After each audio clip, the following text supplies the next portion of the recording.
Hello again, Bernie Miklasz back with you with another Bernie Miklasz show here on YouTube. I hope my camera's working all right. I guess I'll find out, huh? Listen, I wanted to make one college football pick, and I'm cutting it too close, and I apologize for that. But you know me, trying to cram a lot in a typical day, and I wanted, pardon the shameless self promotion, but I wanted to also let you know that a little while ago, I had the pleasure of joining Katie Wu, who's got the host of a YouTube channel called Cardinal Territory. I highly recommend that you start watching it. Trevor Rosenthal is on there a lot, one of my favorites. And Katie is fantastic at what she does. And she was kind enough to ask me to join her. We had a great conversation for like 30, 35 minutes. And it was really enjoyable. So I would actually promote it more to let you know that she's doing this so you can watch it all the time. But whenever I make a guest appearance, I'll let you know about that too, because you can see me, because I blab everywhere, right? You can't get rid of me. Anyway, I just wanted to let you know about that. But let me get down to business here, because I'm going to pick the Penn State Notre Dame game tonight, which kickoff's not that far away. So again, I apologize for that, but you can look at this later to see if I was on the money or not. Those of you who have not seen it, this is your chance to see whether I was right, because you'll have the answer by then. Anyway, let's get through it real quick, as quick as I can. So last time I checked, a little while ago, Penn State, Notre Dame. Notre Dame is a 1-point favorite at last look. On the money line, they're minus 116, and Penn State on the money line is minus 104. The over-under is 45. I've seen projections that are similar, either having Notre Dame winning by a couple or Penn State winning by a couple. And actually, I kind of think that's how the game will play out, although we always assume these things and it goes a little haywire. All right. Dual threat quarterbacks tend to thrive against defenses that aren't all that hot against the run and the pass. And Penn State is really, really, really stout at stopping the run, which could force Notre Dame's quarterback, Riley Leonard, who I really love to watch play, but he is a so-so passer. I mean, there has not been tremendous impact in the passing game. He didn't have to do that to beat Georgia. He didn't have to do that to beat Indiana the week before that. So Riley Leonard, if Penn State can stop the run and they can kind of keep Riley Leonard hemmed in with his mobility, because he's really good at running the football, he's going to have to challenge a really good pass defense, and he's going to have to make some plays downfield. The Fighting Irish also had 2 fewer days off than Penn State for rest and preparation. Notre Dame's primary flaw could be its low success rate in the red zone. Maybe a big deal, maybe not, because Penn State has been excellent offensively, cashing in the red zone for touchdowns. Notre Dame is coping, based on reports, with a flu outbreak, but I don't know how many starting players are going to be impacted, if at all, by this. I do not trust James Big Game Franklin, the Penn State coach, in this spot.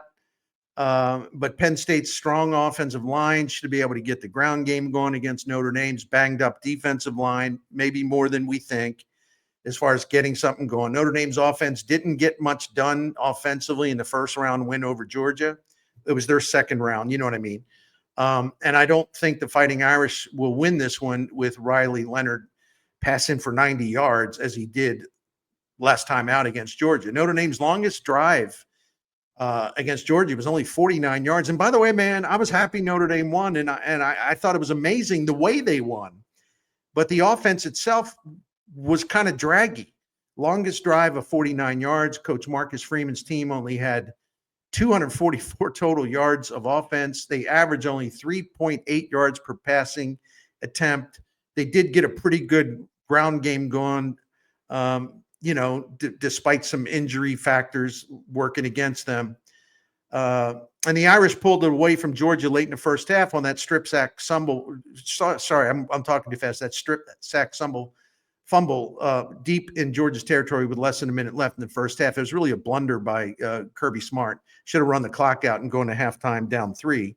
But the Dogs were still in a state of shock after that strip sack and touchdown right after that. When Notre Dame had a lightning bolt to open the second half with a touchdown on a kickoff return. all of a sudden UGA's down 17 points with a backup quarterback. And it wasn't like the kid, Gunnar Stockton, was bad at quarterback. I'm just saying. I don't think this grinded out matchup will have any stunning plot twists. Not many anyway. And I think the Penn State offense has a lot more ways to sting opponents on the ground and through the air with Drew Aller, the quarterback, and with the danger posed by that fantastic tight end. What a star he's going to be in the NFL. I'm referring to Tyler Warren, as you probably realized. He is really, really tough to stop. But I think Notre Dame's got some pretty good safeties. They might give it a go. They might be able to slow him down a little bit. We'll see. I have a lot of respect for Notre Dame. And as a fan, I sincerely hope the Fighting Irish will advance to the title game. I'm allowed to root for a team, but I don't do that when I'm actually trying to analyze who I think is going to win. Listen, Notre Dame's defense is really good, but I can't forget about watching USC glide through that defense for 557 yards and 35 points. And Notre Dame had no challenge from an Indiana team that wasn't quite ready for that big stage as the playoffs began. And Notre Dame prevailed over Georgia's backup quarterback, who had that crucial turnover late in the first half, although it was a great play by Notre Dame that caused it. And as I alluded to earlier, Penn State's got more playmakers than Notre Dame on the offensive side of the ball. This is by far the most important game of James Franklin's coaching career at Notre Dame. Do we trust him yet to win the big game, hence his nickname, Big Game James, sarcastic nickname? And we all know how he has fared in these situations. More on that in a little bit. If I wagered on Penn State, that would make me a little nervous. Both teams have outstanding rushing attacks. Notre Dame's rushing defense, however, is 53rd in the nation in success rate allowed, which means actually the Nittany Lions might be able to muscle up and move it on the ground pretty well.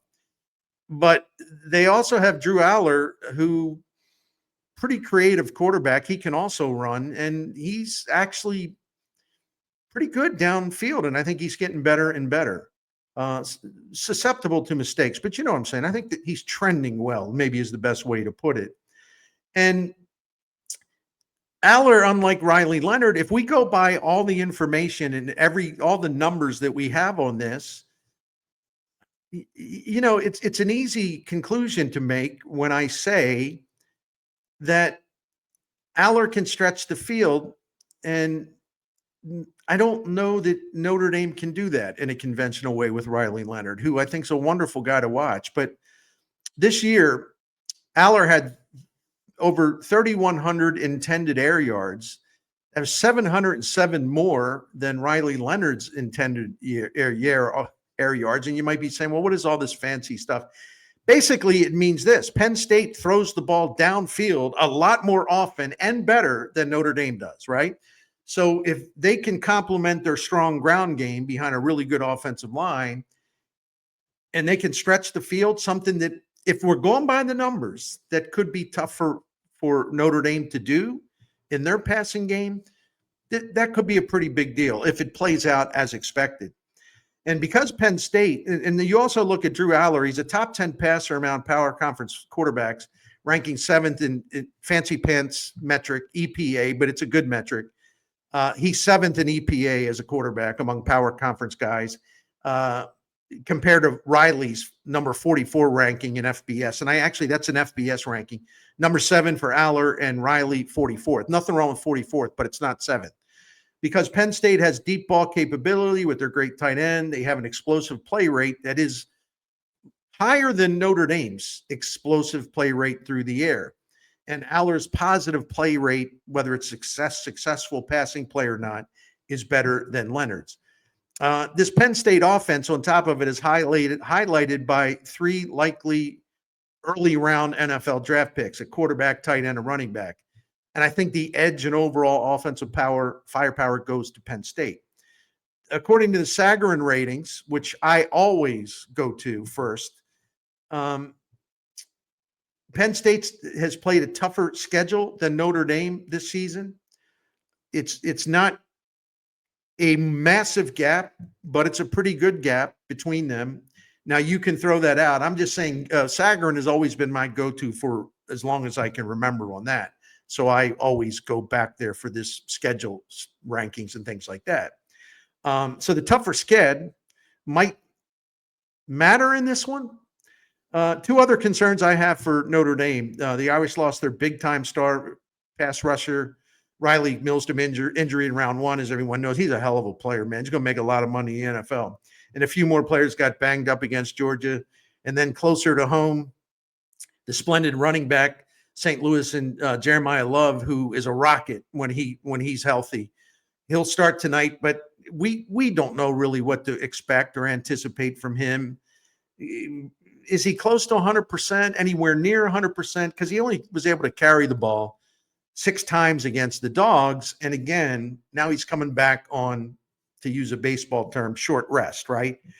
But if you think I'm all set on taking Penn State, well, I've been going back and forth, honestly, on this one for days. I have been going back and forth, back and forth, back and forth. I can't make up my mind. But here's a couple of things I'm looking at based on the Sager and metrics, right? Notre Dame is 2-0 against top 10 teams this season. Penn State's 0-2. Top 30 teams as listed by Sagarin. Notre Dame 5-0 against top 30 teams, and Penn State a more modest 3-2. With the point spread, Notre Dame has covered the spread in 12 of their 14 games this season, including their last 10 in a row. The Fighting Irish are, if you go back to late last year, I think, they're 13-0 against the spread when facing power conference opponents, and they are on a 14-2-1 power surge against the spread when they confront AP top 25 ranked opponents. Penn State, as we know, has had problems in matchups of this caliber. I prefer to use a bigger sample size when they're available. Penn State is gone 15-25 in the last 40 games against AP top 10 foes. You see where this is going? It's a tough call for me, but I have faith in the Fighting Irish to win by a field goal. Maybe let's call it 26-23, 24-21, something like that. The Irish need to make some things happen by having a healthy Jeremiah Love, by finding a way to cover Tyler Warren, by getting pass rush heat on Drew Aller, which is really important, and having Riley Leonard make a few big plays, maybe a couple through the air too. I realized Penn State was in no real trouble in its wins against SMU and Boise State, although they allowed Boise State to get back in the game early in the second half.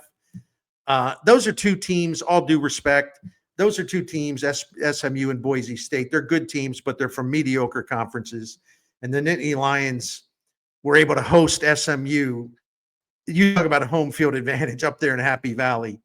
So Penn State is taking a really big step up in class in this game. So in the end, that's why I go with the Irish to win and to cover. Going into this game tonight, I am 8-0 in picking winners straight up, and I am 4-4 in picks against the spread. And there's one, maybe two I'd really like to have back, but I'm holding my own. I got a big feeling about Ohio State tomorrow night. But tonight, Thursday night, and if you're seeing this later, you can laugh at me if I was wrong. I'd like Notre Dame to squeeze this one out. Hey, listen, you all enjoy the football. I'll be out tonight because it's Mrs. Bernie's birthday, and we've got some plans. I'm going to be staying up late to watch this game. I won't be able to probably start watching it until 10:30, 11 o'clock, but I'm going to get some espresso and power through, man. Anyway, thank you all for your support. I'll be back tomorrow in the morning here on the Bernie Show channel on YouTube. Thank you.